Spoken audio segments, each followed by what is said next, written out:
اس کو ہم شامل کرنے جا رہے ہیں کہ ابتدا سے ہی اس دن کو اللہ تعالیٰ نے بڑی فضیلت بخشی ہے، اور اس دن میں اللہ تعالیٰ نے اپنے نیک بندوں پر بڑا فضل اور انعام و اکرام کیا ہے۔ آئیے اس کی کچھ فہرست ملاحظہ کر لیتے ہیں۔ حضرت سیدنا آدم علیہ السلام کی توبہ، اور امام غزالی رحمۃ اللہ علیہ فرماتے ہیں کہ حضرت آدم علیہ السلام کی توبہ کی قبولیت جو ہے وہ یوم عاشورہ یعنی محرم کی 10ویں تاریخ کو ہوئی، اور اسی دن حضرت آدم علیہ السلام کو پیدا کیا گیا، اسی دن پیدا کیا گیا، اور آپ کی توبہ بھی اسی دن یعنی یوم عاشورہ کے دن قبول کی گئی، اور اسی طریقے سے اسی دن اللہ تعالیٰ نے آپ کو جنت میں داخل فرمایا،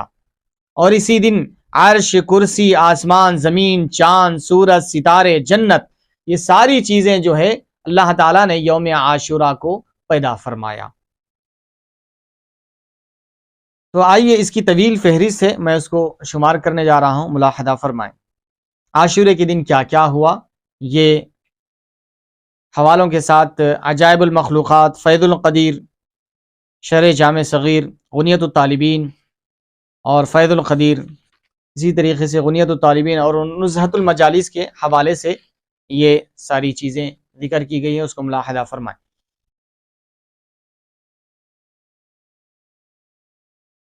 حضرت سیدنا آدم علیہ السلام کی توبہ عاشورے کے روز قبول ہوئی، اسی طریقے سے حضرت سیدنا یونس علیہ السلام کی قوم کی توبہ عاشورے کے روز قبول ہوئی، حضرت سیدنا نوح علیہ السلام کی کشتی سلامتی کے ساتھ کوہ جودی پر ٹھہری آ کر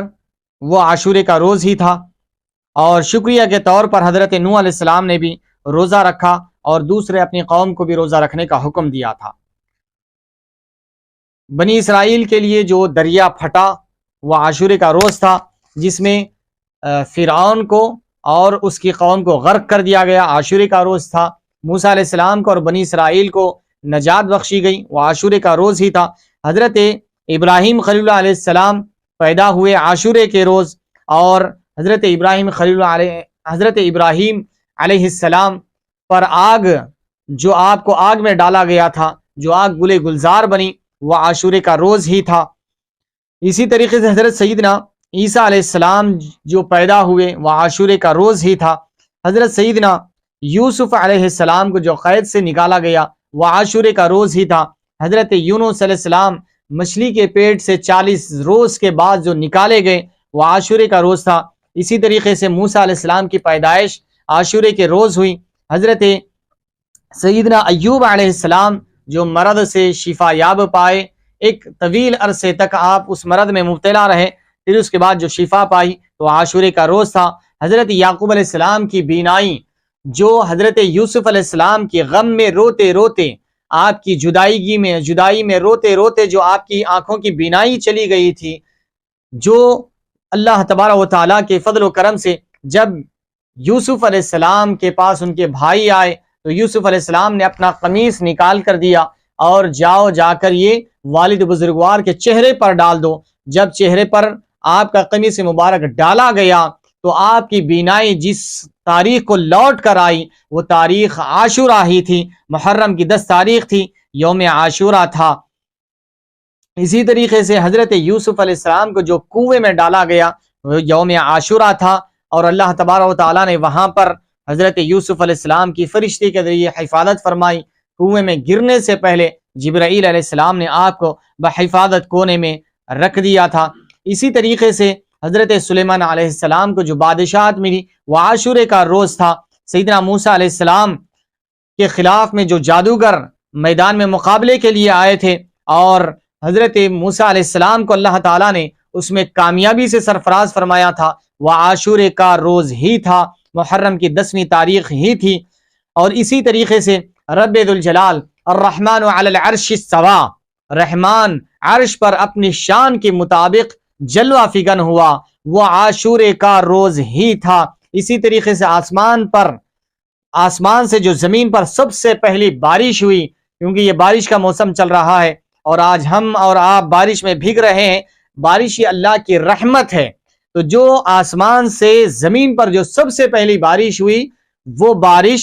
10 محرم یوم عاشورہ کو ہی ہوئی۔ اسی طریقے سے اللہ تبارک و تعالی نے جو کرسی کو پیدا کیا وہ عاشورے کا روز تھا، قلم کو جو پیدا کیا وہ عاشورے کا روز تھا، آسمانوں کی جو پیدائش کا روز ہے وہ عاشورہ ہے، محرم کی 10ویں تاریخ ہے۔ اسی طریقے سے حضرت ادریس علیہ السلام کو جو جنت کی طرف اٹھایا گیا عاشورے کا روز ہے، عیسیٰ علیہ السلام کو جو آسمانوں کی طرف اٹھایا گیا وہ عاشورے کا روز ہے، پہاڑوں کو جس دن پیدا کیا گیا عاشورے کا روز ہے، اور سمندروں کو جس دن پیدا کیا گیا وہ عاشورے کا روز ہے۔ یہاں تک کہ جو اصحاب کہف غار میں آرام کر رہے ہیں وہ اصحاب کہف کو رب ذوالجلال ہر عاشورے کے روز ان کی کروٹ پلٹتا ہے، ان کو کروٹ پلٹایا جاتا ہے، وہ عاشورے کا روز ہی ہے۔ اسی طریقے سے حضور پاک صلی اللہ علیہ وسلم نے جو حضرت ام المؤمنین بی بی خدیجہ الکبریٰ رضی اللہ تعالی عنہا سے نکاح فرمایا وہ عاشورے کا ہی روز ہے۔ اسی طریقے سے سرور کائنات فخر موجودات ہمارے اور آپ کے آقا و مولا تاجدار کائنات فخر موجودات حضرت سیدنا محمد مصطفیٰ احمد مجتبیٰ صلی اللہ علیہ وسلم کے لاڈلے اور پیارے نوجوانان جنت کے سردار اور ہمارے دلوں کا قرار، ہمارے آنکھوں کی ٹھنڈک، ہمارے دلوں کا چین اور سکون، اور ہماری حوصلہ، ہماری ہمت، ہماری شجاعت، ہماری دلیری، ہماری بہادری کا مرکز و محور حضرت سیدنا امام حسین رضی اللہ تعالی عنہ کی جو شہادت رونما ہوئی کربلا میں وہ بھی یوم عاشورہ ہی تھا۔ اسی طرح حضور پاک صلی اللہ علیہ وسلم نے ارشاد فرمایا کہ جب قیامت قائم ہوگی وہ عاشورے کا ہی روز ہوگا۔ تو الغرض حاضرین اکرام، یہ یوم عاشورہ کو جو تاریخی پس منظر میں یہ واقعات عاشورے کے روز اس کائنات میں رونما ہوئے، ان تمام واقعات سے یہی معلوم ہوتا ہے کہ اللہ تبارک و تعالیٰ نے اپنے محبوب اور مقبول بندوں کو عاشورے کے روز انعام و اکرام سے سرفراز فرمایا۔ اب رہا یہاں پر سیدنا امام حسین رضی اللہ تعالیٰ عنہ اور آپ کے اہل بیت، آپ کے خاندان والوں کی کربلا میں شہادت، یقیناً یہ ایک سانحہ عظیم ہے، یہ ایک بہت بڑا اندوہناک واقعہ ہے۔ آپ کی شہادت مثالی شہادت ہے، آپ کی شہادت کی مثال دنیا نہ قائم کر سکی، نہ قیامت تک ایسی مثال کوئی قائم کر سکتا ہے۔ آپ کی شہادت شہادت عظمیٰ ہے، آپ کی شہادت یقیناً یہ امت محمدیہ اور اسلام کی بقا کے لیے شہادت آپ کی پیش کی گئی ہے۔ یقیناً آپ کی شہادت میں بہت راز پنہا ہے، آپ کی شہادت یقیناً ہمارے لیے اسلام کی بقا کے لیے آپ کی شہادت پیش کی گئی۔ معزز حاضرین اکرام و سامعین اعظام، شہادت ایک بہت بڑا بلند و بالا مقام و مرتبہ ہے، شہادت کوئی معمولی سا مقام نہیں ہے۔ حضور پاک صلی اللہ علیہ وسلم نے ارشاد فرمایا کل بروز قیامت ہر بندہ حساب و کتاب کے بعد جنت میں جانے کی خواہش رکھے گا، کوئی ایسا بندہ نہیں ہوگا جو دنیا کی طرف واپس آنے کی رغبت اور چاہت رکھے، لیکن ایک قسم کے لوگ، ایک بندہ ایسا ہوگا جو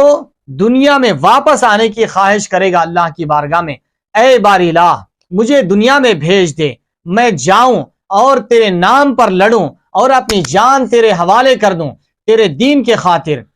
تیرے کلمے کی سربلندی کے خاطر اپنی جان قربان کر دوں، پھر تیری بارگاہ میں آؤں، پھر واپس جاؤں، پھر آؤں۔ اے باری الہ جو شہادت میں جو مزہ ہے، جو لطف ہے، جو کرم ہے، اے باری الہ یہ جنت میں ویسا مزہ نہیں ہے۔ تو رب ذوالجلال کی بارگاہ میں شہید یہ عرض کرے گا کہ اے باری الہ مجھے پھر سے دنیا میں بھیج دے تاکہ میں جا کر تیرے نام پر اپنا گلا دوبارہ کٹا کر آؤں۔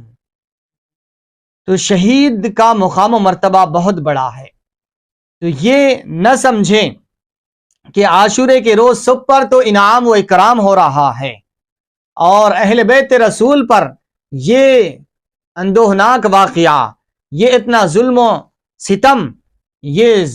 ظلم استبداد، یہ ظلم کا واقعہ یقیناً یاد رکھے، یہ بظاہر ہم کو اور آپ کو یقیناً یہ ظلم دکھ رہا ہے، یہ شہادت دکھ رہی ہے، لیکن رب ذوالجلال شہادت کے ذریعے ایک عظیم مقام و مرتبے سے اللہ تبارک و تعالیٰ امام حسین امام علی مقام رضی اللہ تعالیٰ عنہ کو سرفراز فرمانا چاہ رہا۔